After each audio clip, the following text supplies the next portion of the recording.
ನೋಡ್ತಾ ಇದ್ದೀರಾ CBT Kannada TV. ನೀವು ನೋಡ್ತಿದ್ದೀರಾ ಸಿಬಿಟಿ ಕನ್ನಡ ಟಿವಿ. ಇಂದಿನ ಮುಖ್ಯಾಂಶಗಳಿಗೆ ಸ್ವಾಗತ.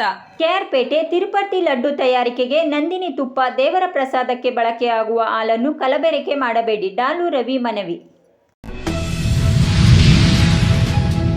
ನಾಗಮಂಗಲ ಜಗತ್ತಿನ ಕಲಾ ಪರಂಪರೆಗೆ ಜಾನಪದವೇ ಮೂಲ. ಈ ಕಲೆಯನ್ನು ಉಳಿಸಿ ಬೆಳೆಸಿ. ಮೈಸೂರು ದಸರಾ ಮಹೋತ್ಸವ 2024 ಆರಂಭಕ್ಕೆ ದಿನಗಣನೆ ಆರಂಭವಾಗಿದೆ. ನಾನು ಎದರಲ್ಲ, ರಾಜೀನಾಮೆ ನೀಡಲ್ಲ ಸಿಎಂ ಸಿದ್ದರಾಮಯ್ಯ.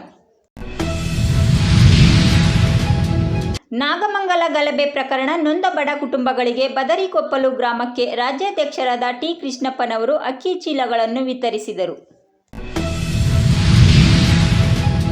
ಸ್ವಚ್ಛ ಭಾರತಕ್ಕಾಗಿ ವಾರಕ್ಕೆ 2 ಗಂಟೆಗಳ ಕಾಲ ಸ್ವಯಂ ಸೇವಕರಾಗಿ ಸೇವೆ ಸಲ್ಲಿಸೋಣ ಎಂದು ನೋಡೆಲ್ ಅಧಿಕಾರಿ ಡಾಕ್ಟರ್ ವಾದಿರಾಜರವರು ತಿಳಿಸಿದರು. ಕೊಳ್ಳೇಗಾಲದಲ್ಲಿ ವಿವಿಧ ಕಾಮಗಾರಿಗಳಿಗೆ ಭೂಮಿ ಪೂಜೆ ನೆರವೇರಿಸಿದ ಶಾಸಕರಾದ ಎಆರ್ ಕೃಷ್ಣಮೂರ್ತಿಯವರು. ಕೊಳ್ಳೇಗಾಲದಲ್ಲಿ ಶಿಕ್ಷಕರ ದಿನಾಚರಣೆ, ನಿವೃತ್ತ ಶಿಕ್ಷಕರು ಉತ್ತಮ ಶಿಕ್ಷಕರಿಗೆ ಸನ್ಮಾನ ಸಮಾರಂಭ ಜರುಗಿತು. ಸಿಎಂ ಪ್ರಾಸಿಕ್ಯೂಷನ್ ವಿಚಾರವಾಗಿ ನಾನು ಯಾವುದೇ ಪ್ರತಿಕ್ರಿಯೆ ನೀಡಲ್ಲ, ಕೇಂದ್ರ ಸಚಿವರಾದ ಎಚ್.ಡಿ. ಕುಮಾರಸ್ವಾಮಿಯವರು ತಿಳಿಸಿದರು. ಯುವಕರ ಯುವ ಸಂಭ್ರಮಕ್ಕೆ ಹೆಚ್ಚಿನ ಸಂಖ್ಯೆಯಲ್ಲಿ ಆಗಮಿಸಿ ಕಾರ್ಯಕ್ರಮ ಯಶಸ್ವಿಗೊಳಿಸಬೇಕು ಎಂದು ಡಾಕ್ಟರ್ ಎಚ್.ಸಿ. ಮಾದೇವಪ್ಪ ಹೇಳಿದರು. ಕಿವಿಯಲ್ಲಿಯೇ ಇಯರ್ ಬಡ್ ಸ್ಫೋಟಗೊಂಡ ಘಟನೆ ಬೆಳಕಿಗೆ ಬಂದಿದೆ.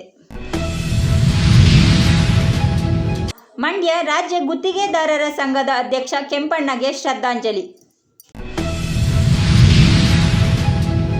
ಏಡ್ಸ್ ಟ್ರ್ಯಾಪ್ ಪ್ರಕರಣ, ಬಿಜೆಪಿ ಶಾಸಕ ಮುನಿರತ್ನ ಎಸ್ಐಟಿ ವಶಕ್ಕೆ.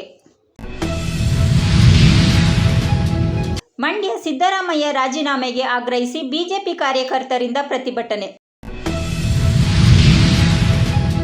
ಮಂಡ್ಯ ಆಪ್ಕಾಮ್ಸ್ಗಳಲ್ಲಿ ಕಬ್ಬಿನ ಜ್ಯೂಸ್ ಮಾರಾಟ ಮಾಡುವ ಸಂಕಲ್ಪವಿದೆ, ಸಹಕಾರ ಸಂಘದ ಅಧ್ಯಕ್ಷರಾದ ಯು.ಸಿ. ಶೇಖರ್ ಹೇಳಿದರು.